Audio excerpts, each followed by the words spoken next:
This week in enterprise security news, Simperis adds vulnerability assessment, security reporting, and auto remediation to its platform. AWS launches Amazon Honeycode to help quickly build mobile and web apps without programming. Ativo Networks advanced protection disrupts ransomware 2.0. Improved threat visibility, defense, and protection across social platforms with Safeguard 7.6, and more. In the second segment, Greg Thomas, lead security engineer at Jvion, talks about high trust compliance versus security and diversity in InfoSec. In our final segment, Franz Payer, CEO at Cyber Skyline, discusses cybersecurity hiring. Stay tuned for all that and more on this episode of Enterprise Security Weekly. This is Security Weekly, for security professionals, by security professionals. Broadcasting live from G-Unit Studios in Rhode Island, it's the show where we talk security vendors and aren't afraid to name names. It's Enterprise Security Weekly. The question is simple. Have any of the systems on my network been compromised? The answer is harder than it should be. Enter AI Hunter. Active Countermeasures has automated and streamlined techniques used by the best pen testers and threat hunters in the industry to create AI Hunter, a network threat hunting solution that does the first pass of a hunt for you to identify systems that are most likely to be compromised and scores the results on a scale from 0 to 100. You can then research those systems in depth with AI Hunter. Focus your valuable time on the systems that need your expertise with AI Hunter. Sign up for a personal demo today at securityweekly.com/ACM. Detecting and responding to threats in the cloud is harder than doing it on-prem. Even when you do have the visibility you need, legacy security workflows weren't designed for the speed and complexity of cloud environments. Cloud-native security solutions from ExtraHop are purpose-built to spot threats across the hybrid attack surface, provide detailed investigation steps, and help you automate response. Request your 30-day free trial at securityweekly.com/ExtraHop.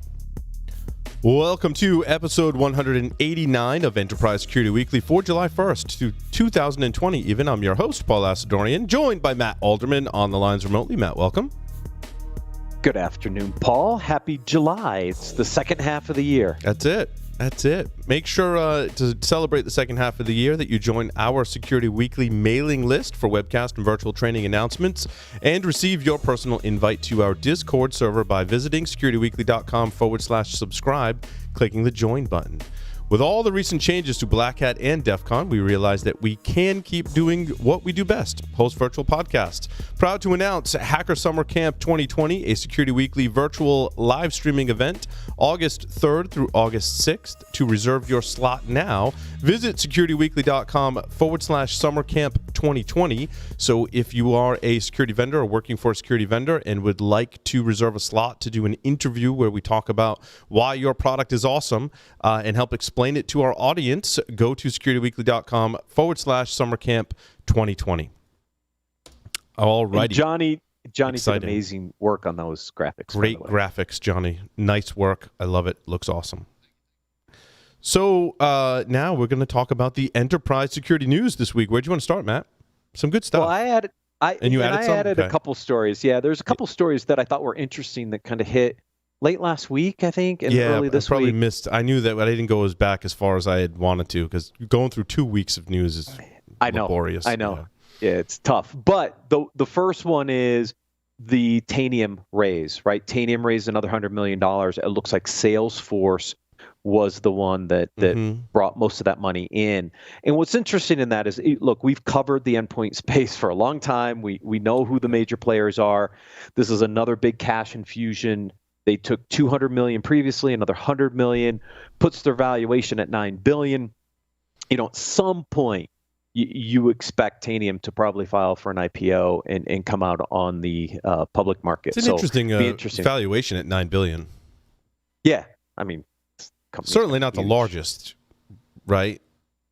True. I mean, but yeah, CrowdStrike, for their IPO, what were they, 12, 15 million, something like that? I think they were valued at the IPO. Right. It's a good comparison being an endpoint company. Yeah, I agree. Interesting. Yeah. And then the second one is privacy software company OneTrust acquires Integris, which is a data discovery and classification. So OneTrust really focuses more on the privacy side. It really started with GDPR. Now you have CCPA coming into enforcement now that we're in July. And so they acquire Integris to help with some of the discovery and classification capabilities tied in with some of the privacy stuff from OneTrust. Interesting to see where some of these products go. I'm excited about this Semperis announcement adding vulnerability assessment, security reporting, and auto remediation to its DSP, which they describe as a directory services protector.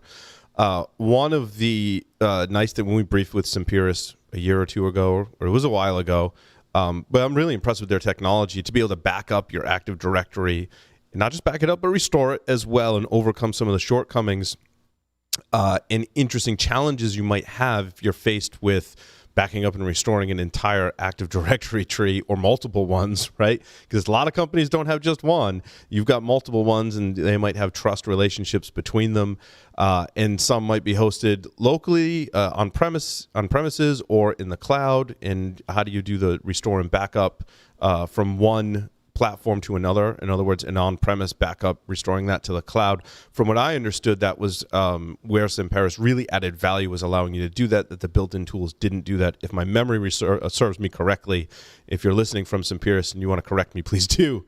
But I'm excited about now, since they have all of that knowledge about your Active Directory, why not provide some monitoring to your Active Directory tree? It kind of reminded me of Jvion, right? And that really continuous monitoring and ability to do remediation within Active Directory is awesome. And Jvion did a great job with that, right? Had a great exit with Symantec.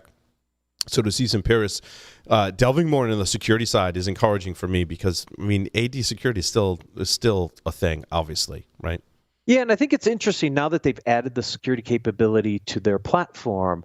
Is this filling a gap that Jvion and Symantec, are kind of open back up in the marketplace? Because we know what's happened. I think it was a great exit for Jvion to go to Symantec, but then with Symantec's break up into two pieces and the commercial side being bought by Broadcom, I think it's slowed a lot of their go-to-market, right? Because I haven't heard about. It doesn't come on our radar that they've got awesome products and there's no buzz about it anymore, which is kind of sad, because the team is still, from my understanding, the team is still there and they're awesome. You had Guy and several others. I mean, they're just absolute ninjas with Active Directory and created an awesome product that solved people's problems, which is what we love, right? Yeah, but I think it's just with the Broadcom acquisition, there's been a lot of what's happening with Symantec, a lot of changes over there at the leadership level across the board. So obviously Semperis sees kind of an opening to bring more security capabilities to Active Directory, probably to fill some of that gap. Yeah, awesome stuff. What else? Oh, we can go lots of different directions. This the social platform one, I thought of ZeroFox when I was reading this article, but is this a ZeroFox competitor? Is that? Yeah, I believe so. Yeah, because I was thinking the same thing, Paul. I'm looking at this going, it sounds a lot like ZeroFox, right? I mean, because ZeroFox was really one of the first ones out really looking at the social media platforms and putting different protections in place around the different social media properties. So yeah, this looks like a competitor to ZeroFox. Yeah, it's interesting.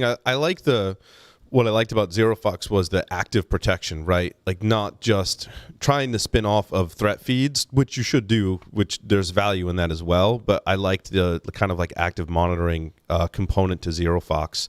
So you can get things earlier in the cycle rather than like after stuff has happened, is the way I understood it. So I'd be interested to see, a demo from Safeguard and see what they've got going on, because this is more and more of a thing that I think enterprises have to adopt. And there's a lot of different use cases that I think recent events with protests and riots and global pandemics that have occurred this year, social media monitoring is becoming more important for just business continuity and intel in general, that you might make different decisions based on physical security, based on people working from home, and cybersecurity. I think it's good stuff, and it's going to open up a lot of opportunity if used correctly. Yeah, we're also seeing a lot of attacks shift off also over to the social media platforms in SMS and other types of services. So we can't think about just phishing as an email problem anymore. You see it on the social media platforms. You're seeing it through text and other chat services, right? So, things are shifting, and as we use more of that technology, it's definitely going to continue to be an attack area that has to be protected. Absolutely. Let's see. CodeFresh raises $27 million in funding. Yeah, I was trying to get through this one and try to figure out kind of what they're doing. It looks like a CI/CD pipeline company trying to bring a lot of the pieces of building out your coding environment all into a single place. We see a lot of technologies here. There's a lot of open source products here. There's different pieces, parts all over the place. So pretty crowded space, but they're raising money. On their website. There was a link. I didn't click on it to see what they were making the investments in. If I spent a little more time prepping this morning, I probably would have figured out. It's probably sales and marketing, but could be something else. Yeah, and I think it's, we actually talked about this, I think even last week, right? How there's so many different technologies and so many pieces in that CI/CD pipeline, and you can go get point solutions in all the areas. Where I think there's going to be a lot of market growth is in companies like this that can consolidate it down. Mm-hmm.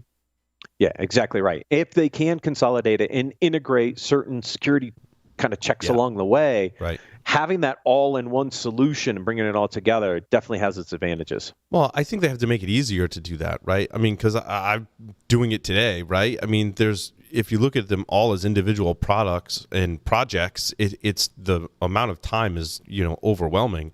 If someone can help make that a little easier, right, and satisfy requirements, that's going to be the hard part. Is everyone's CI/CD pipeline is different, and in fact, if you're a large enterprise and you've got 1,000 pieces of projects of software, each one might be different. So, yeah.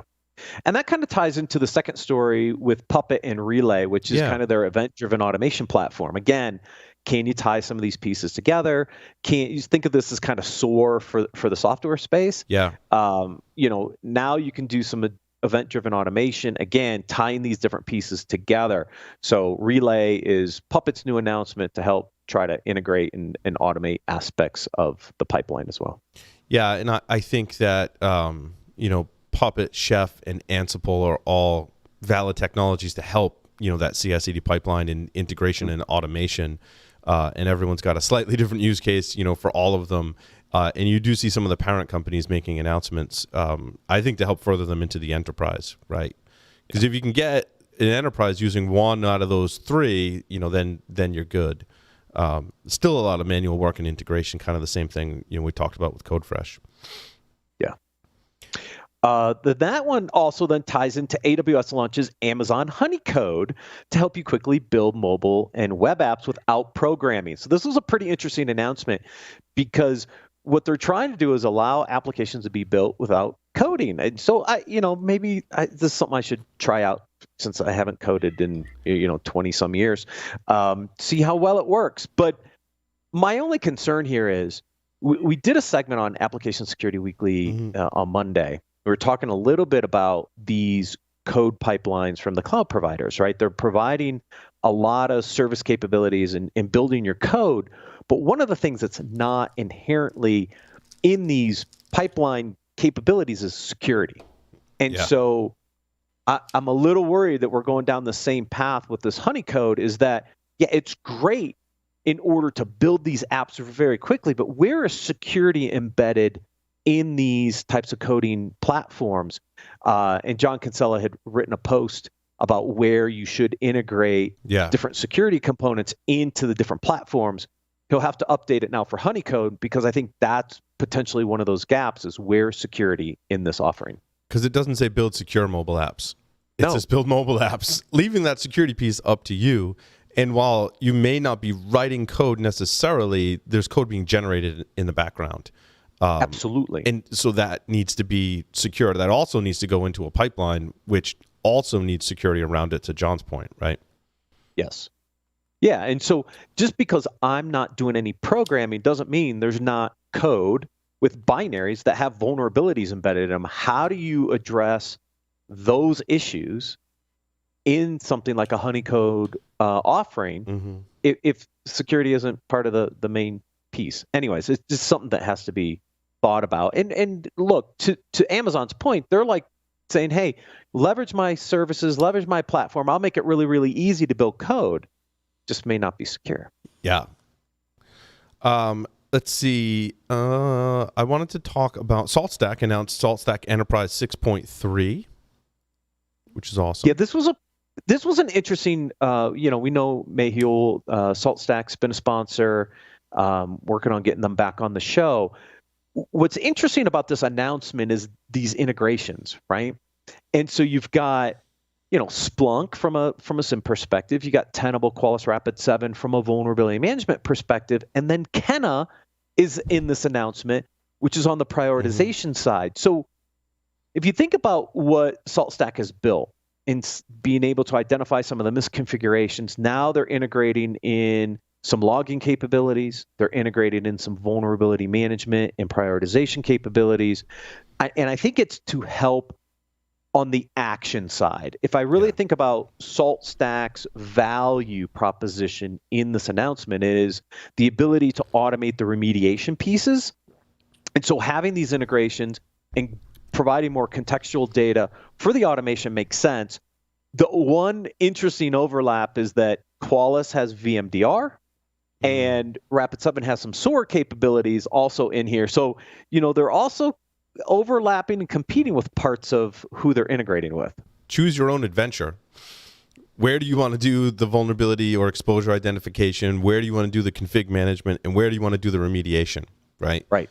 It's basically where we're seeing the market go, and have a lot of different options.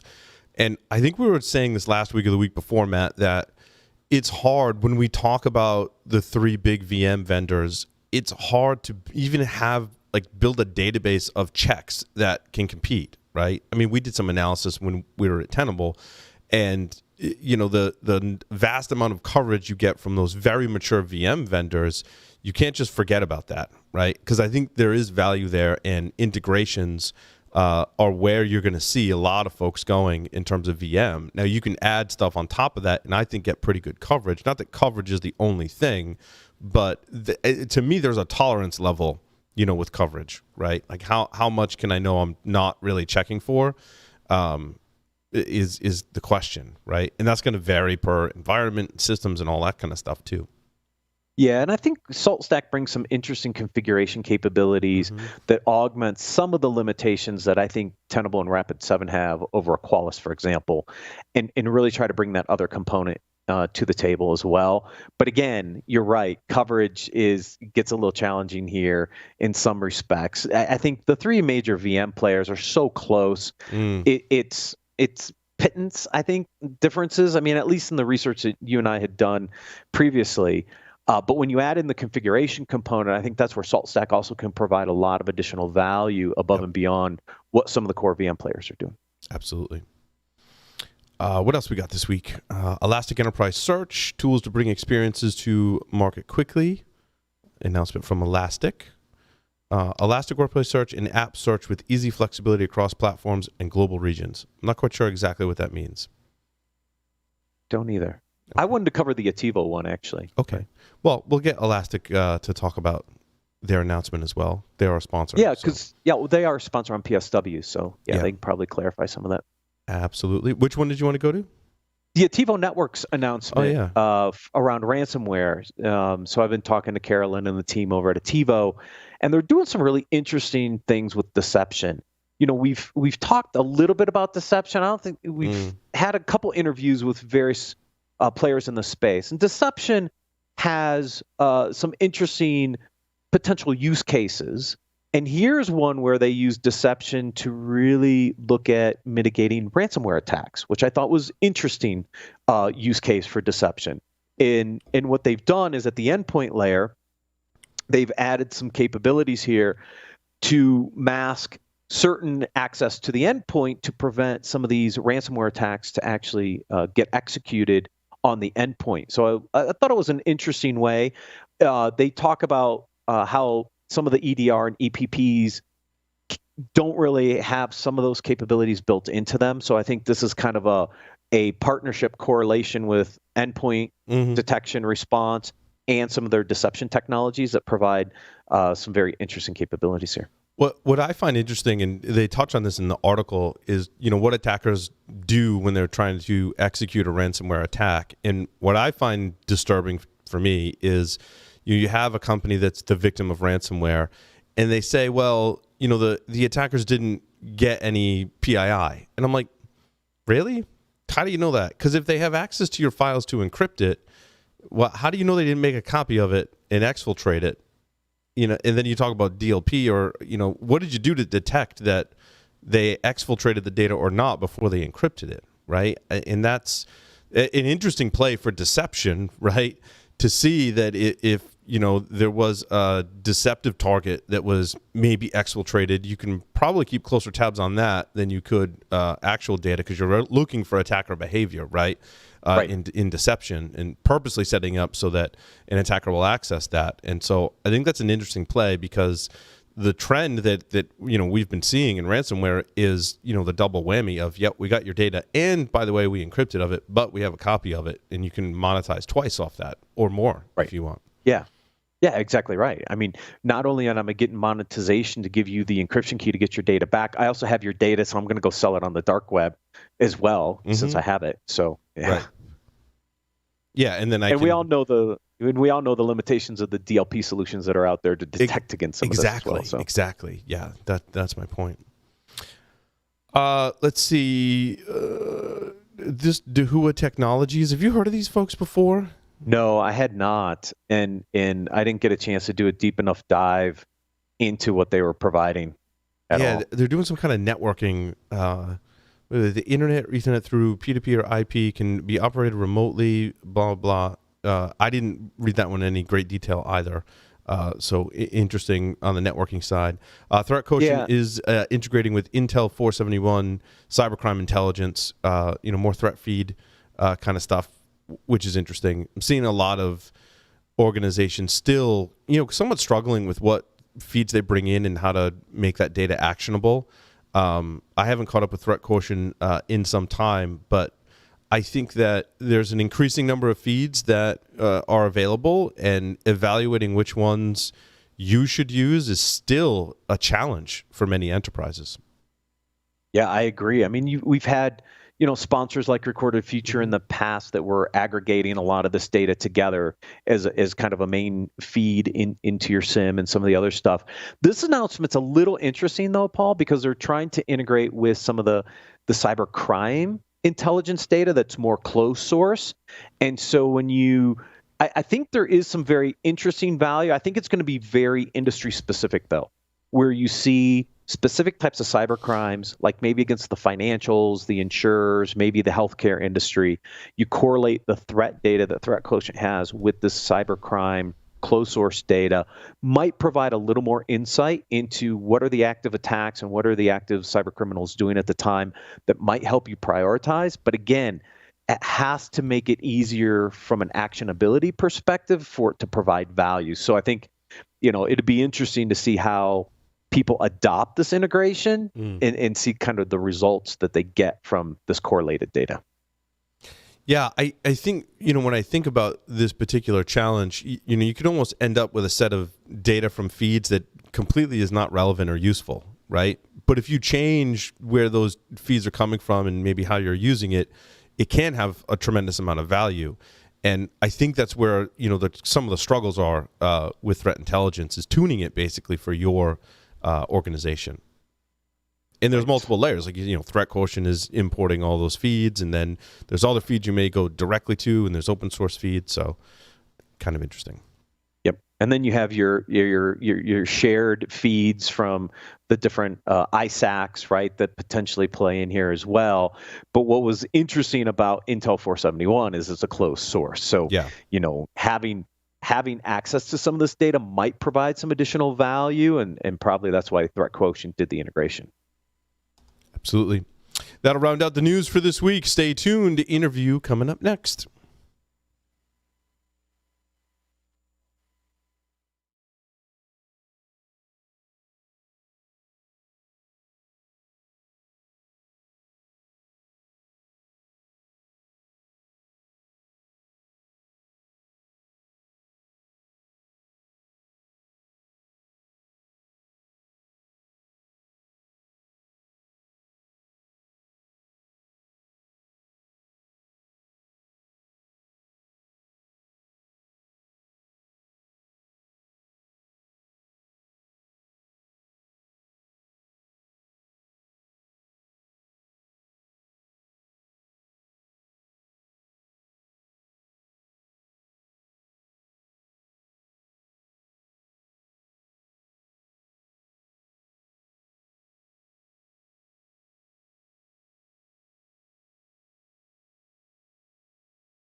Today, every business is a digital business. Most of us are migrating workloads to the cloud, adopting DevOps tools, rolling out RPA software, and supporting a remote workforce. While opportunity is great, so is the risk of advanced cyber attacks. Many high-profile breaches start with a compromise of privileged credentials. CyberArk is the #1 leader in privileged access management. Talk to CyberArk today to secure privileged access for humans and machines across hybrid and cloud environments and on endpoints. Learn more at securityweekly.com/CyberArk and stay one step ahead of the attackers. Well, welcome back, everyone, to Enterprise Security Weekly. We're looking for high-quality guest suggestions for all of our podcasts. To fill some Q3 recording slots, submit your suggestions by visiting securityweekly.com/guests and completing the form. We review those monthly, sometimes more than monthly, and we'll let you know once they're reviewed. Greg Thomas is here with us. He practices offensive and defensive security. Spent 5 years in the Marines doing counterintelligence. Thank you for your service. And also speaks at B-Sides conferences about the need for diversity in InfoSec. Greg, welcome to the program. Thank you. Thank you. Nice to have you on today. Let's start with some of the healthcare stuff, because I am not familiar with high trust compliance at all. I had to Google it, to be honest with you. So I was hoping you could fill us in on high trust compliance versus security. Let's start there. So I guess at a high level, if we want to talk about high trust, I would say it's the evaluation method in which making sure you're doing the things HIPAA says you should do is the best way to describe it at like the highest level. It's very comparable to PCI DSS in how they want you to segment data, have it encrypted at rest and at transit. I would say there's more paperwork, technical side stuff in terms of BAAs and being a authorized person that could actually make use of the data. There's a difference between being able to like hold data and then use data. And there's a lot more technical stuff around that as opposed to PCI, where it's just like, if you have those credit card information, if you're either a merchant or a vendor, it's right. One of those two things, versus when you're working in HIPAA with HIPAA and high trust, you could be a vendor, you could be a third-party business associate, you could be the actual practitioner that generates the data. There's so many different aspects of what you could use this data for, why you would use this data, do you have authorization to use the data, and all of these things that definitely play a role in how you do high trust and how you actually implement that across your corporation. Yeah, it's interesting. So my wife works in healthcare. Matt's wife works in healthcare, and some of my neighbors work in healthcare. But you can say that and have like completely different perspectives, right? Like one of my neighbors works on the insurance side, right? And then when you're a doctor, that's a totally different perspective if you have your own practice or work in a hospital. And then, my wife works in diagnostic imaging. So like the threat modeling I do, well, you don't know I'm necessarily threat modeling, but I'm asking my wife, my neighbor's questions, and I'm doing the threat modeling in my head. And it is very different compared to PCI. We're worried about credit card transactions, right? But the interactions that happen in a healthcare system are far more complex. So when you were talking about high trust compliance being like a lot more aspects to it, I totally get that. Yeah, definitely. So, and the threat modeling portion of it is, well, for one, I'm glad I don't work in a hospital in this capacity. Let's just put it that way, because of the because I would say when you're in a hospital, you're like the hub of a spoke of a wheel that has so many different points, from other doctors' offices to caseworkers to insurance company payers to third-party vendors like ours. You have so many places this data is going and is being used for wildly different purposes that you have to be able to manage that both on the paperwork side with your vendor agreements, your BAAs, knowing who has your data and where it's going. And then on top of that, working as a third party or BAA, making sure that you're not sharing data with other BAAs that haven't signed off on both you and your from the hospital or source of the data. So there's a lot to manage, at least out, not necessarily the technical side, because the implementation isn't really much far off from PCI DSS. It's more so of the paperwork around it and tracking everything and who has what and where. Matt? Yeah, there's a little bit of correlation also to Graham Leach Bliley, because I spent the early part of my compliance career managing third-party vendor management for one of the large national banks. Now, back then, it was very decentralized purchasing. I think there were like 70,000 vendors. My guess is that in a hospital environment, the number of third parties has to be enormous because there's so many different types of services being offered, and managing all those business agreements and making sure everybody's got a level of compliance with protecting the electronic health record, which is really what HIPAA was kind of focused on, it's got to be challenging. Right. So from a third-party vendor perspective, you're taking from a bunch of hospitals, but you're really only necessarily signing like one BAA with each hospital. So you're pretty much like, we're going to take your data, we're going to protect it, we're going to use it for our purposes, boom, boom, boom. So you're done with that in turn. And then you have maybe other organizations that you may work with that maybe one or two one-offs, but outside of that, you really don't have to share the data you receive versus being in a hospital.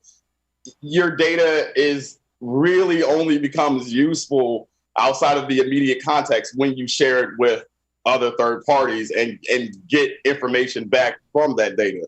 So you have to manage all of these different relationships, all of these different vendor managements. You have to worry about not just you being breached, but any of your third parties being breached as well, because then that basically constitutes a breach on your data. So there's a whole myriad of concerns that you have to worry about doing HIPAA and high trust within a hospital environment that you don't have to worry about doing PCI as a merchant, doing PCI as a vendor. There's just so many different connections that you have to manage and worry about, that when you're doing high trust, that documentation is king. I mean, we say that all the time anyway, but I would truly say before you even contact someone to do your caps and to actually do your high trust assessment, that making sure you document exactly how you do things and exactly how your relationships are and how your data is not only used, but also farmed out. Having the documentation around that is so important. Mm. Matt? So when we think about PCI DSS and some of the downsides of how PCI DSS has been implemented, right? A lot of people would say, it's a checkbox mentality. People will treat PCI and the DSS as a checkbox and maybe not worry about the security aspects. Do you see some of the same challenges with high trust? And is high trust treated as more of a compliance checkbox versus getting really serious about security?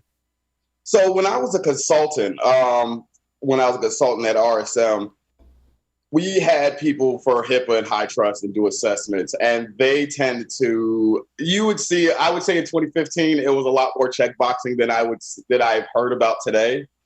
But definitely 2015, there was a lot of, especially in hospitals, it was definitely just going on a list. Are we doing this thing? Yes.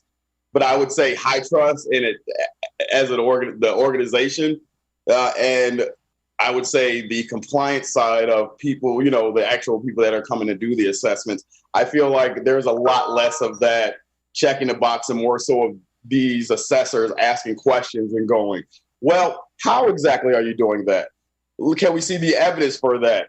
And even looking at it, and you have to provide a lot more evidence to be compliant now. So, and that was one of my biggest gripes with compliance in general, at least when I first got into the space, was that what I have to do for security far exceeded what I needed to do to be compliant.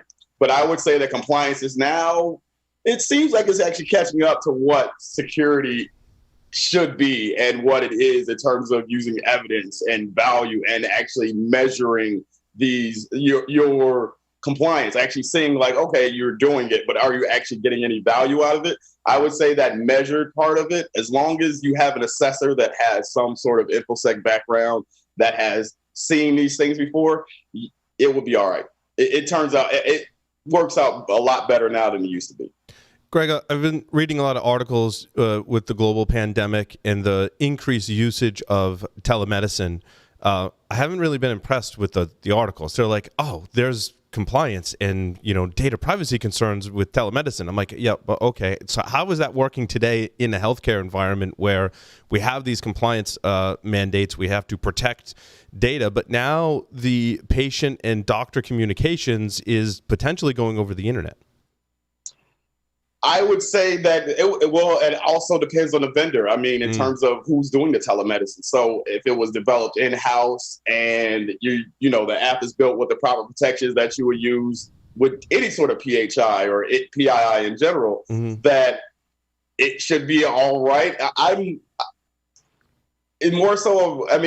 How we transfer data now using HL7s, that's pretty much like rsync with with strong encryption, and in terms of how we move data from hospitals and payers down to us and back and forth. Gotcha.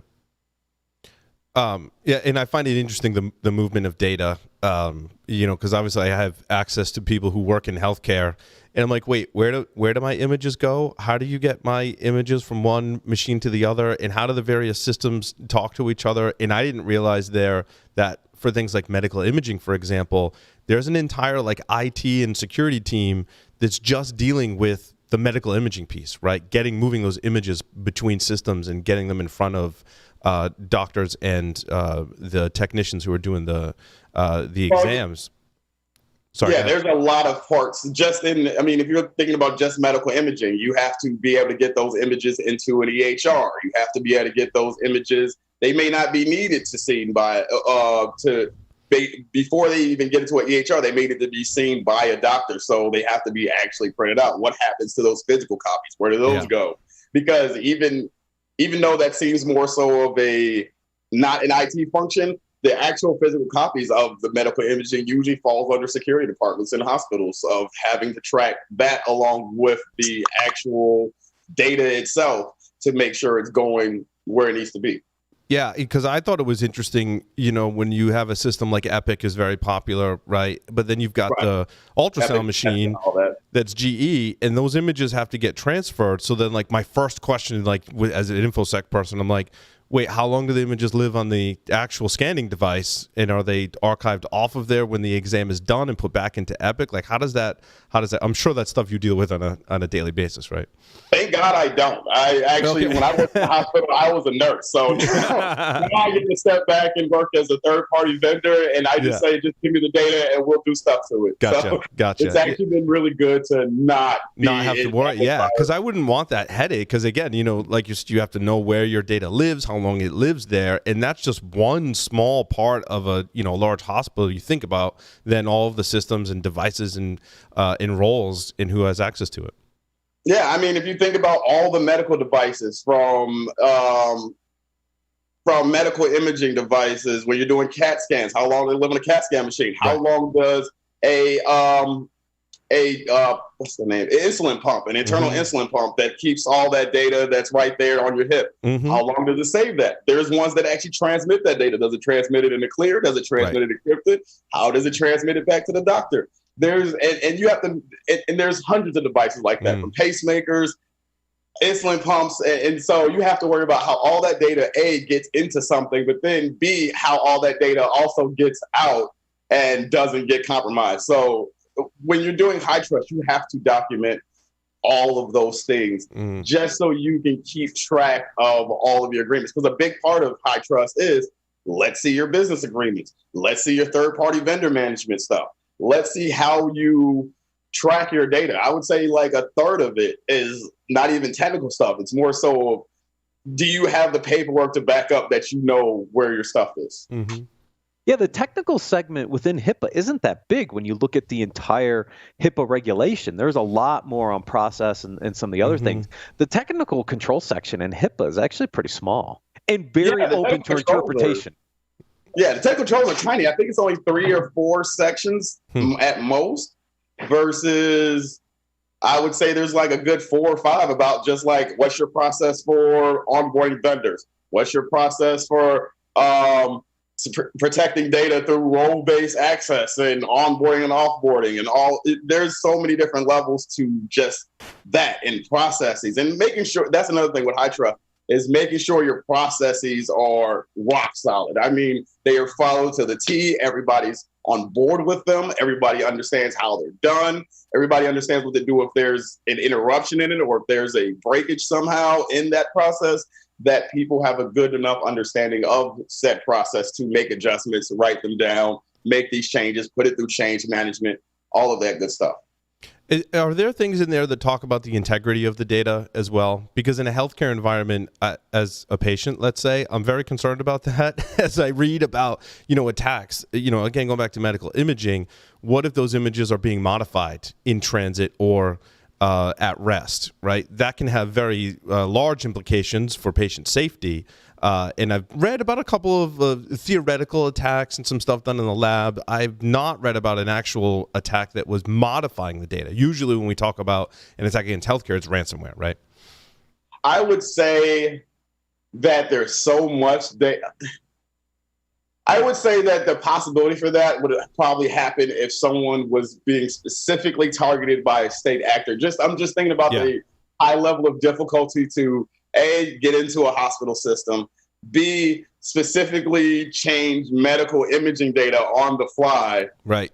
So basically break encryption, grab it while it's in transit or at rest, and then make those changes and then not be picked up on by multiple medical professionals. You couldn't really do it at a large scale. So it would have to be done at a targeted person. And I struggle to think of a non-state actor that would have the capability to do that. Right. No, I agree. I want to, Matt, if you didn't have any more questions on the high trust side or healthcare, I did want to transition to diversity and InfoSec. I have a lot of conversations about this topic, and I want to get your take, Greg, on some of the things that I've been thinking about in terms of, two aspects, really. One, comparison to other industries, which is interesting because I want to talk about healthcare, right? Because I feel like that doctors have really come a long way in diversity. And when, again, I talk to my wife and others in the healthcare profession, there is at least gender diversity, from what I understand, that has made inroads into the medical community. But if you look at some of the different disciplines, my wife works in sonography, very, very high degree of females. In fact, I don't know if there is even one male working in some of the departments. If so, there's one out of 100. The other interesting aspect is the apprenticeship side. We see a kind of a loss of apprenticeship in a lot of the fields here in the U.S. Doctors have a very strong apprenticeship, program. Obviously, there's people's lives at stake. So I guess a two-part question: how can we learn from other industries that have achieved better diversity than InfoSec, and how do we explore the apprenticeship side of things? Well, I guess I can give you a long answer. So I guess for the background. So when you and I first met, which was, I think, DEF CON in 2014, I was one of maybe 4 Black people I saw throughout the entire conference, total. I can remember. I remember I saw Marcus Carey and a couple other people, and that was it. When I went in 2018, it was about 50 of us. So in that 4-year span, there was, a huge explosion of not just seeing people at conferences, but, seeing them online, seeing them at different organizational events, seeing them at different things. So even though it's something like 94% white guys in InfoSec, and then 4% white women, and then the rest is just everybody else. The last 2% is so minuscule, everybody else fits in that last 2%. And I could me personally see that it's growing. It's growing at a very small scale, but I mean, from 5 to 40 is a huge jump numerically, So to speak on apprenticeships, there are organizations you have Year Up that do from 18 to 24-year-olds, from minorities, from low-income neighborhoods. They basically send them to companies that sponsor them. And it works sort of like a paid internship. And they get exposure into application security, regular information security, defensive security, help desk work. They get an exposure to the broad range of what is across IT. And a lot of these kids end up getting hired by the companies they internship for. And they end up, I had one guy, he's basically a senior security engineer, and I mentored him in 2015. And I mean, he's been on a meteoric rise because he got the opportunity, because the opportunities presented themselves and they were able to take it. Yeah, I think apprenticeships have, if done correctly, can help the diversity issue in InfoSec and afford the people an opportunity to work in this field, right? Which we sorely need. And we need people with the right experience, and an apprenticeship is a way to gain that experience in the field. You think about an electrician, right? Largely, that's a trade learned from apprenticeships, right? And they had built that into their programs. Lockpicking too. Lockpicking, yeah, locksmiths, exactly. Yeah.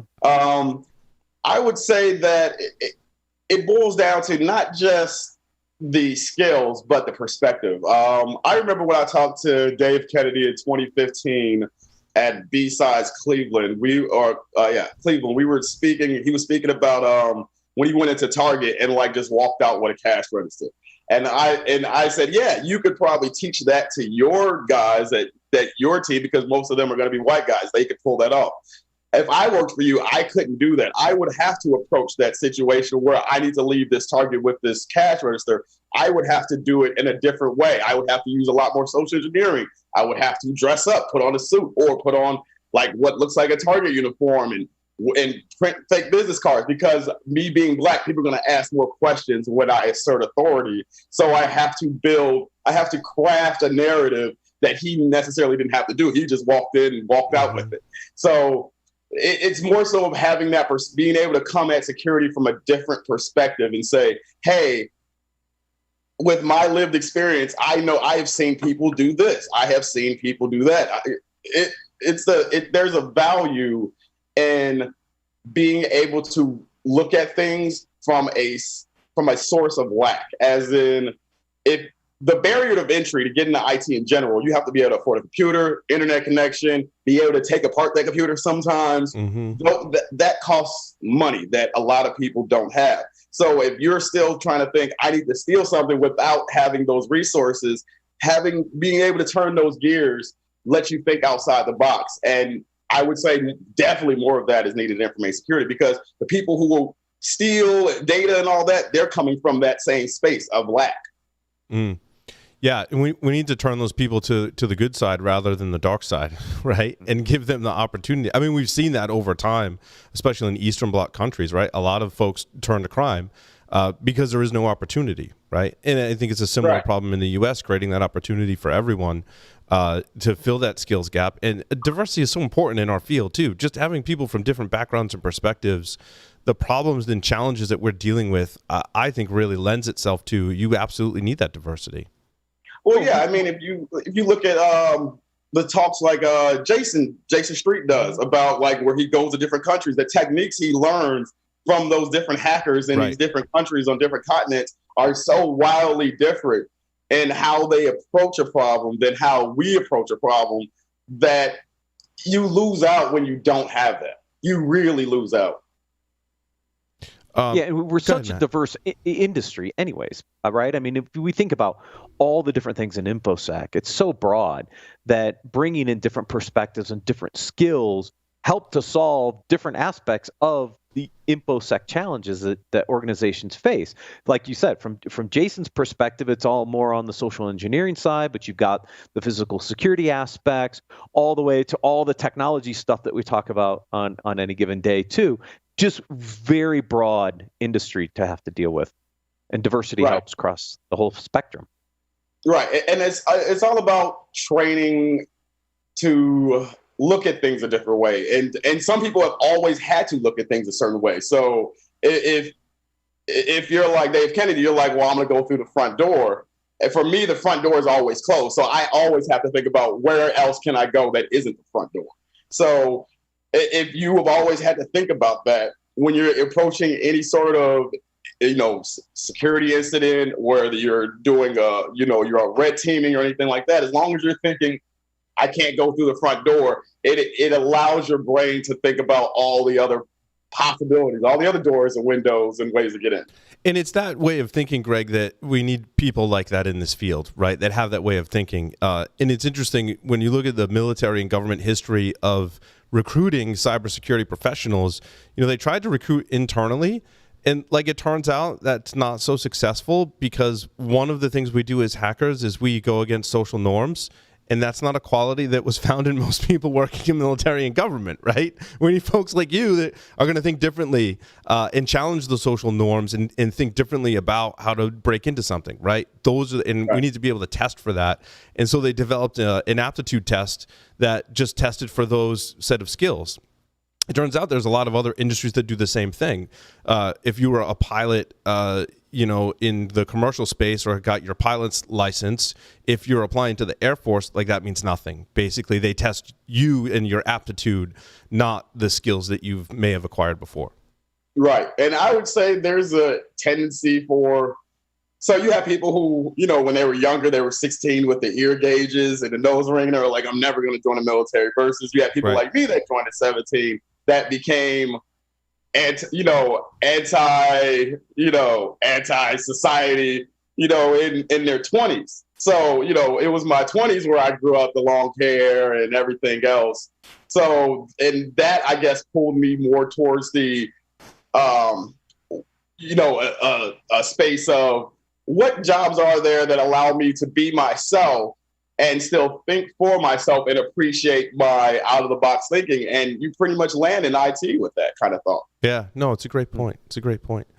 So you have a talk on hacking diversity. There's a link in the show notes. Are you doing any talks coming up? I would love to if we could, the COVID is definitely ruining all of our plans for conferences and stuff like that. But I definitely plan on doing it in 2021. I definitely plan on submitting a more expanded version of that talk I've been working on for the past couple of years to conferences to speak at. Awesome. Well, Greg, thank you so much for appearing on Enterprise Security Weekly. No, thank you. With that, we'll take a short break and come back with the last interview for this episode. Stay tuned.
You want to get the right things done for your security program. Sounds simple, but what are the right things for you? What does done mean? And how are you going to get there? Rapid7 realizes more than anyone how hard this can be. While Rapid7's Insight platform offers you industry-leading vulnerability management and detection and response solutions, their focus is on understanding where you are so that they can help you get where you're going. Visit securityweekly.com/Rapid7 to get started.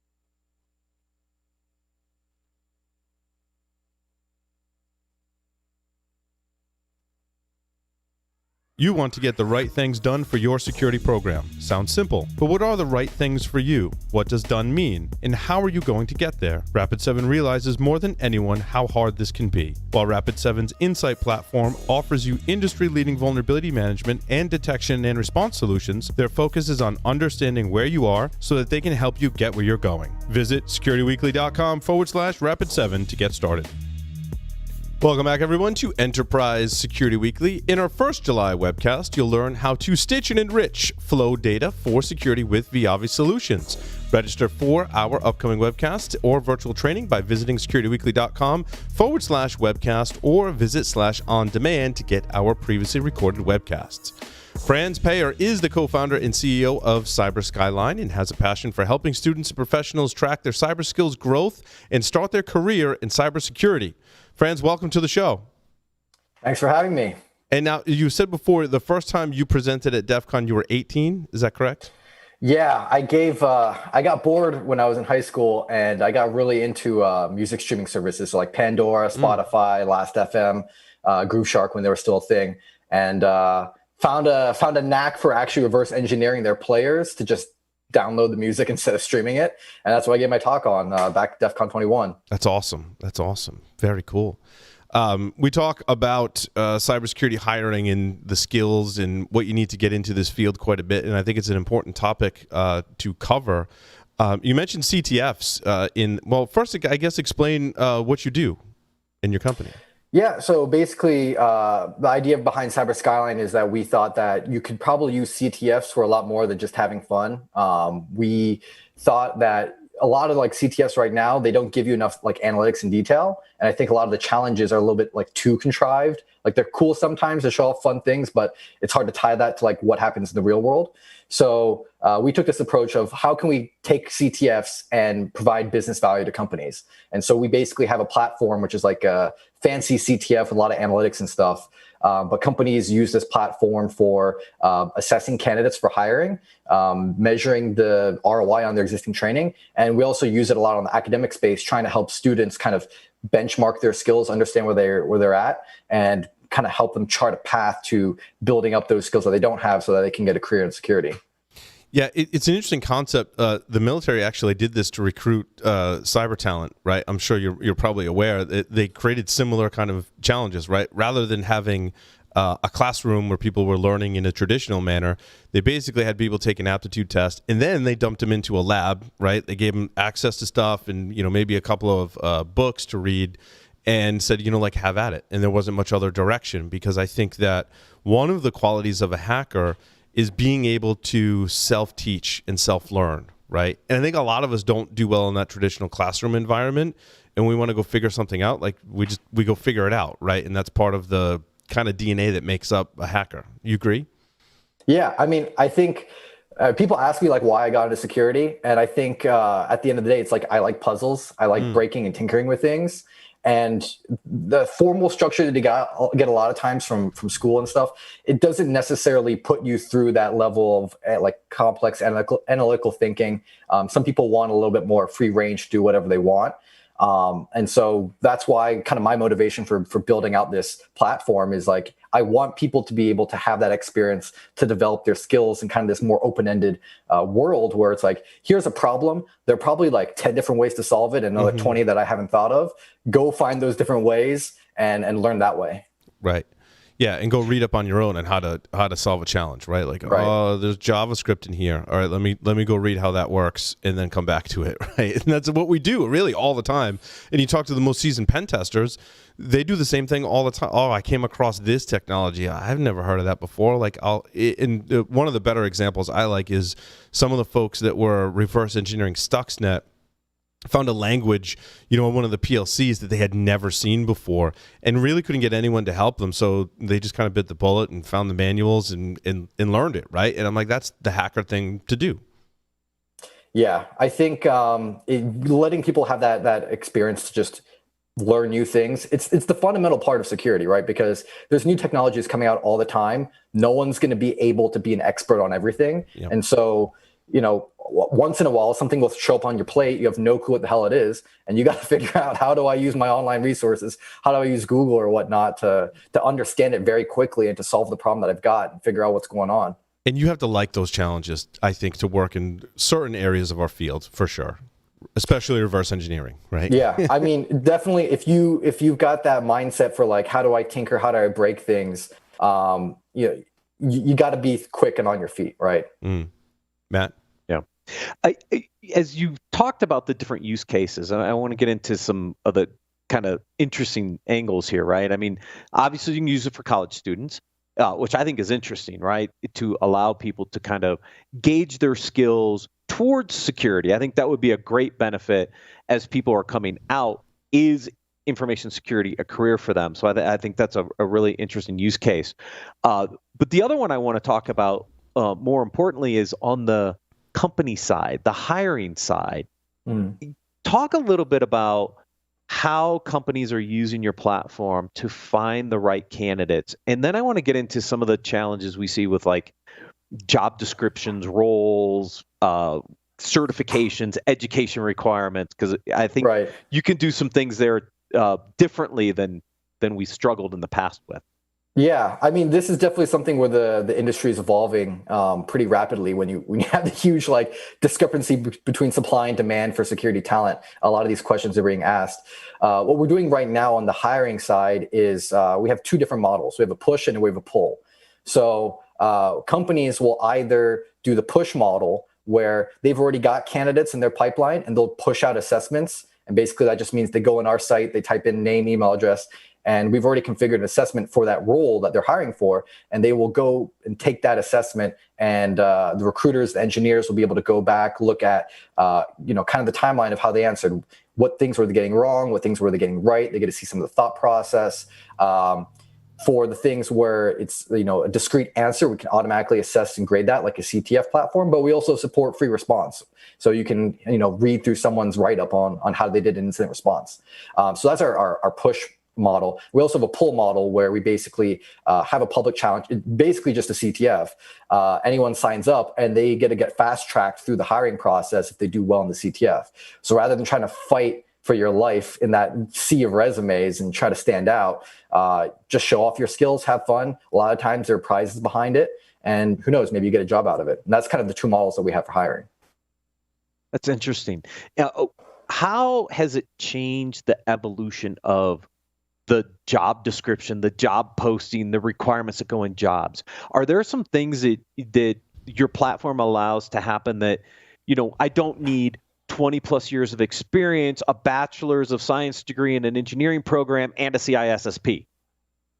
Right. Yeah. I mean, that is a big thing that we're trying to tackle. We think that if people can demonstrate that they have those abilities and skills, the fact that they've been working in the industry for 10, 20 years is not necessarily the best indicator. It's like, can you do the job that I need you to do? That's the better indicator. And we've been working hard with employers to kind of push them into this direction of have people show you them rather real skills rather than on the resume that they know what they're doing. Unfortunately, it's a little bit of a tough sell. You have some people who are really ingrained on I need someone with 20 years of experience and that's what they want. But we're seeing a lot more of this, slow push into let's just do purely skills-based. We have some customers who don't even look at resumes until after they see the performance metrics, right? So they're starting to get rid of those requirements of needing the 5, 10, 15 years of experience and just saying who can do the task and then I'll prioritize there, and then I will interview them. I'll figure out whether they actually know what's going on without even looking at the resume. Yeah, I like that approach a lot. Mostly because I hate reading through people's resumes. It's like very, very tedious. Well, yeah, and I think, like, on the candidate side, what would you rather be doing? Would you rather be submitting blindly your resume, for 10, 20, 30 positions, and it's the same boring process? You upload your resume, then they ask you to fill the exact same information out. Like, if you're a security person, your interest probably isn't filling out all this like written, what have I done in the past? What about me? Like, you want to just go and do things. You just want to go and break it. And so instead of spending that 30 minutes, 1 hour filling out forms, you can spend that 30 minutes to an hour solving 3 CTF challenges. Right. And that can, get you ahead of the pack much faster than thinking about the most creative way to fluff up your resume. Yeah, because you're going to get caught by HR anyways, right? I mean, the first trap door for most of these organizations is your resume goes to HR. HR is looking for a set of requirements of, do they have this number of years of experience, a degree, and blah, blah, blah. And if you don't meet it, those are just getting thrown to the side before they get to the hiring manager. With your approach, you get to bypass some of those gates, go right maybe to the hiring manager, says, look, I need this type of role, this set of skills. Give me people that have done well at those skills. That's a much better indicator than what HR is trying to do as the gatekeeper. Precisely. And what we've seen a lot of is that it's the people who are better at making resumes who are getting those interviews than the people who actually have those skills, right? A lot of times, because we see this a lot in the industry, you have these really, really smart people. They know what they're doing. They aren't really good at figuring out, how do I present myself the best on a resume, right? Those skill sets don't necessarily overlap. The ability to look really good on a resume and the ability to actually, do a pen test or do a security audit or whatever it may be. And so a lot of times HR is missing out on very, very good talent. And it's slowing down the process for everyone, because what ends up happening is people who've kind of lied and fluffed up their resumes, they get the interview. Now you have all these engineers who are doing these interviews with people who are just BSing you. And meanwhile, they could have been having a conversation with the number one person who did their pen test application. Right. And the problem is that HR is good at doing the specific, the human side of things, having the human touch of talking to the people, understanding their mindset, culture fit, kind of talking about the job itself. But their expertise is not the technical side. That's why you always have those engineers behind who will go do those interviews. But if you can empower the recruiters and HR to understand the technical aspect, I mean, you're saving a lot of time and you're actually letting in the good talent. Yeah, it reminds me of a story when I got a job once at the university where I worked for 7 years. And I think one of the reasons why I got the job is they were asking me questions about what I had experience with. And I said, well, I do that at home. And they're like, what do you mean? I'm like, oh, here's a picture of my server rack at home, right? It's again, I like the fact you going beyond the resume, right? In showing other skills and other interests in different ways rather than just putting stuff on a resume and a sheet of paper. Yeah, and what we've seen, because you had I saw the end of the previous segment where you were talking about diversity in the industry.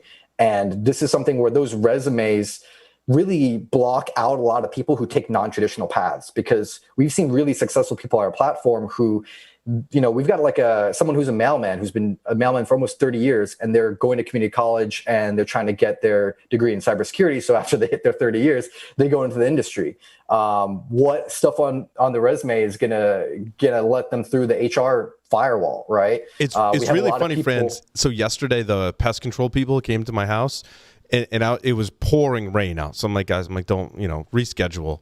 And we just started talking, and we got into. He's like, "Oh yeah, I'm getting interested in cybersecurity, right?" So to speak to your point, right? It just it doesn't matter what background you have. Yeah, and that person was, our mailman was like top 100 on our platform, and we've got people from community colleges who are completely smoking people out there who are going back for their master's degrees, people who have multiple years of industry experience. We even have high schoolers on our platform who are doing pretty well. So it's surprising what you'll actually find out there, and if you actually give people the chance, I think they'll surprise you a lot of the time. Yeah. No, completely agree. And I like using CTFs for this. Go ahead, Matt.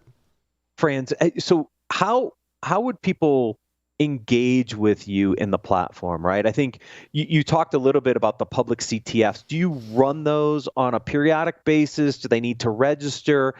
Because I'm sure there's a lot of people that want to break into the industry.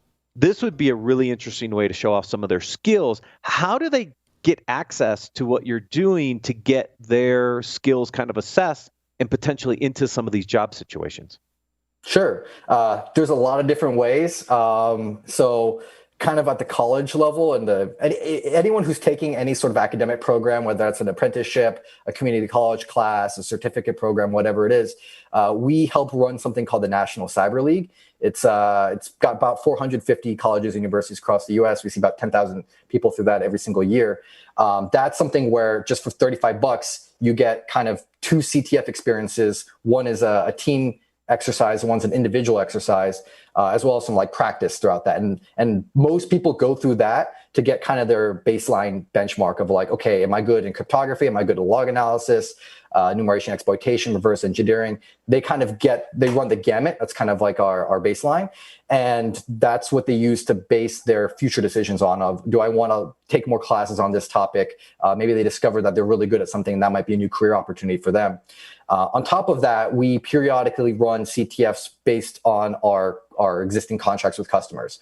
So we've run events for Synchrony Financial. We've run events for Lockheed Martin. We're setting a couple other ones up for this upcoming fall. When now the coronavirus has kind of shut off all of the in-person hiring, we're helping a lot of our customers switch their hiring to online. And so we're planning on having a couple more of those things in the fall. But that's basically kind of it. We run 2 big CTFs a year, and you can sign up for that. And we also have, if this is interesting for people who want to keep practicing and doing CTFs, we have a subscription as well that you can sign up for. That's great. That's really awesome. Matt, more questions for Franz? No, I think this is great. It's Cyber Skyline? Cyberskyline.com. And so you do have a demo, and then do you have public CTFs as well? Yeah, almost all of our CTFs are public. So we have like an events page when there's new things on there. You can sign up for those things. If you fill out the contact form, we'll add you to the newsletter and then let you know when something's coming up. But I think kind of like the easiest way to get into it is like we run one in the fall, a CTF in the fall, a CTF in the spring. Go ahead and do that, and you kind of get your baseline skills, and then you'll start getting invites. Lockheed is hiring, CrowdStrike's hiring or something. Nice. Come take this challenge, and that's how we get people into it. Love it. That's awesome. Yeah. Franz, thank you so much for appearing on Enterprise Security Weekly. Yeah, thanks for having me. With that, we will conclude the show. Thanks everyone for listening and watching. See you next time.